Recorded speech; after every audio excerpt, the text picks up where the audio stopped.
TV মিস্ত্রি থেকে প্রাসাদের মালিক, আন্ডারগ্রাউন্ড চেম্বার, বিরাট দুর্নীতির অভিযোগে আটক তৃণমূলের প্রাক্তন বিধায়ক।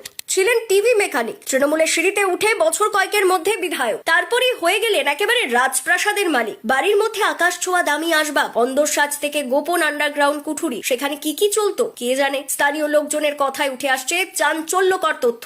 অবশেষে ত্রাণ দুর্নীতির তদন্তে ধরা পড়লেন কালনার প্রাক্তন তৃণমূল বিধায়ক, আর সেই সঙ্গে সামনে এলো তার নানা কীর্তি। আগেই ধরা পড়েছিলেন তৃণমূলের ব্লক সভাপতি প্রণব রায়, এবার ধরা পড়লেন প্রাক্তন বিধায়কও। গা ঢাকা দেবার ফিল্মি ছকও কাজে এলো না, পুলিশের জালে পড়লেন দেবপ্রসাদ বাগ।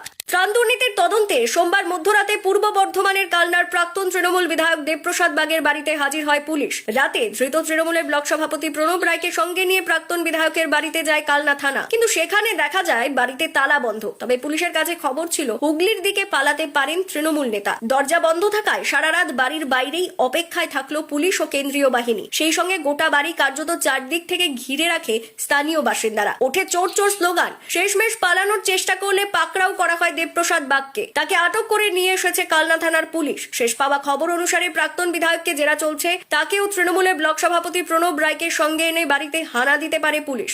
এর আগে বিধানসভা ভোটের ফল বেরোনোর পর হুমকি দিয়ে গ্রেপ্তার হন বিষ্ণুপুরের তৃণমূল বিধায়ক দিলীপ মণ্ডল। পুরীর রিসোর্ট থেকে তাকে পাকড়াও করে পুলিশ। এবার কি তার আরো ফাইল খুলবে? কারণ বৃহস্পতিবার আদালতে ধৃত তৃণমূল বিধায়ককে প্রভাবশালী কুখ্যাত দুষ্কৃতী বলে উল্লেখ করলেন সরকারি আইনজীবী। পুরী থেকে ট্রানজিট রিমান্ডে কলকাতায় আনা হয় হুমকি কাণ্ডে ধৃত তৃণমূল বিধায়ক দিলীপ মণ্ডলকে। অন্যদিকে মঙ্গলবারই উত্তর চব্বিশ পরগনার সন্দেশখালীতে তৃণমূলের পঞ্চায়েত প্রধানকে আটক করল পুলিশ। তার বাড়ি থেকে বিপুল পরিমাণে ত্রাণ সামগ্রী উদ্ধার করা হয়েছে। সন্দেশখালী 2 নম্বর ব্লকে তৃণমূল পরিচালিত দুর্গামণ্ডপ পঞ্চায়েতের প্রধান লক্ষণ চক্রবর্তীর বাড়িতে খাটের তলা থেকে উদ্ধার হয়েছে বিপুল পরিমাণে ত্রাণের সামগ্রী। উদ্ধার হলো দুর্গতদের জন্য বরাদ্দ সরকারি শাড়ি, জামা কাপড়। বাড়ির পেছন থেকে উদ্ধার বর্জ্য বহনের জন্য একটি টোটো গাড়ি।